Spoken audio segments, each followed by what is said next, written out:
Alright, so now we are filming my friend Sebastian's third car, because he had two others.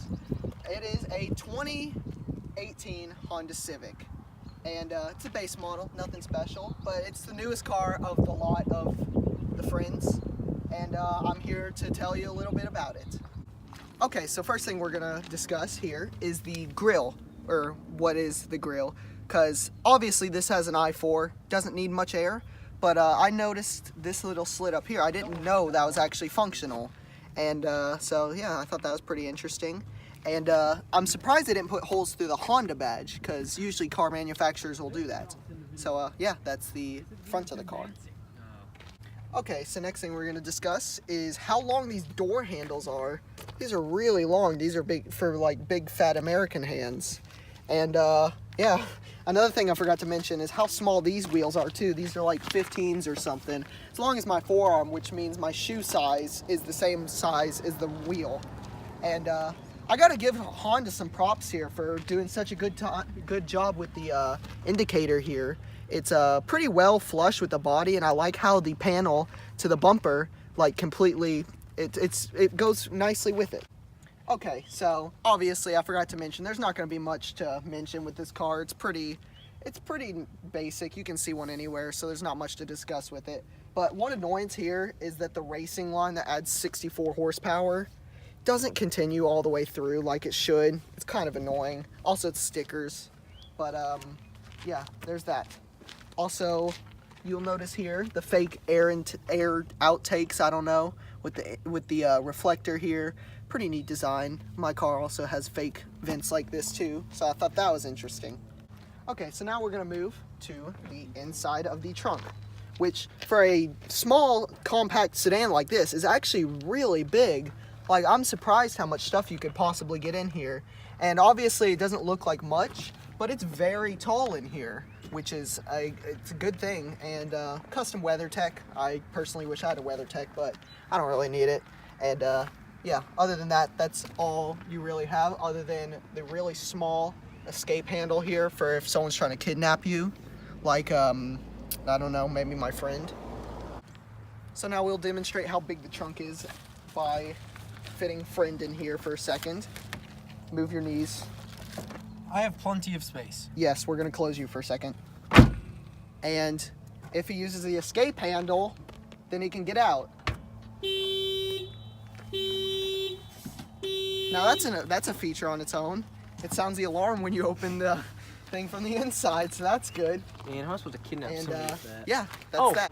Okay, so now we're on the inside of the Honda Civic, where for base model Honda Civic is very nice actually, because up here you have a screen telling you your speed and stuff, and it adjusts in real time. Obviously, it's very nice. Honda's doing a killer job with their speedometers nowadays, and gotta give them props for even putting a nice speedometer in a base model Civic. And the next thing we'll discuss is even though it has big meaty door handles for Americans, the gear lever is so small. You could fit like a whole entire plastic Ziploc bag around it. I don't even know. And you'll notice blank switches here, which is just a normal thing for most cars. My car has blank switches. And the Econ mode, which in a Honda Civic is crucial, because why not? And another thing you'll notice is the electronic parking brake here. Now, kind of surprising, but it's a new car after all, so maybe not. And another thing you'll notice right away is how small the center console is, and how weird it is to open. I can't even open it. I'm not going to even try. Yeah. Okay, so now we're going to move on to the steering wheel, which is pretty basic. But you do have all your controls for like your radio and stuff, which is pretty common. My car doesn't have skip track, which is unfortunate. Call buttons, talk buttons, cruise controls on the steering wheel, surprisingly. I wish my car's was on the steering wheel, but I already have enough controls on there. And yeah, so that is that. And now we'll move on to this side, where you can see more blank switches, traction control off, button no one will ever use, and this button here, which no one else will ever use. So yeah, that's that. And then you have the window controls. You got automatic 2 fronts, And in the back, you got manual ones. Well, manual being you have to roll them all the way down by pressing the button and holding them. Mirror controls, pretty basic. And yeah, you have the hood release and a little secret-ish type thing down there for your chargers and stuff. So yeah, that's pretty cool.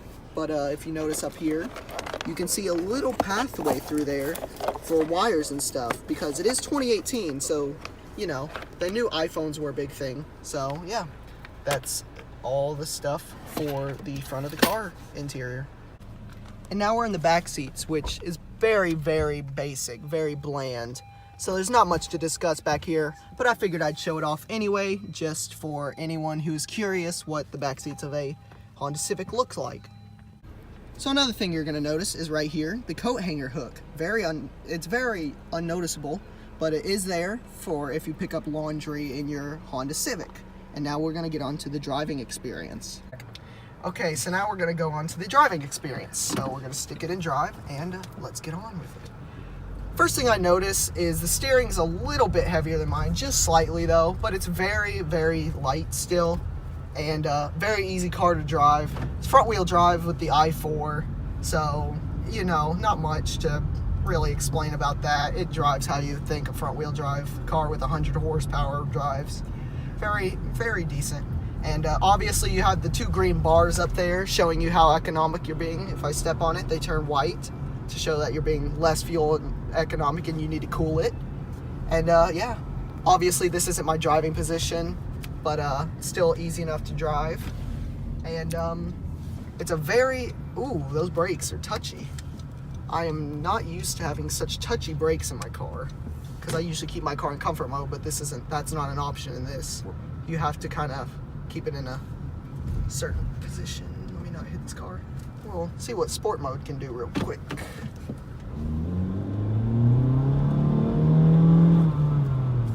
So, I mean, it's okay. I mean, for an economy car, it's pretty okay. I'd say about a 9 seconds, something 0 to 60. But obviously, this isn't meant for this kind of thing at all. If you wanted something like that, you'd step up to the Honda Civic Si or the R or some of the sportier models. And the suspension is very nice in this car. As you can see there, we went over a bump there, and it soaked it up. Don't know what kind of suspension the car has, unfortunately. Might look it up later and post it in the edits. And yeah, so that'll be that. And now I have to mention also that the car on the inside is pretty quiet. I mean, I know it's a 4-cylinder and it's very quiet, but I'm talking road noise, bump noise. It's all very quiet. It's actually a pretty pleasant car to drive, and I'd say Sebastian did a pretty good job at picking this car out. Right now, you just opened my phone. Another thing is, you'll notice here is a very small and very unnoticeable coat hanger hook. Cut it real quick. Start it over without the dinging. Okay. Lauren, please do that noise again. Stole Dan's big reds. All right. Give me a big red. Blooper.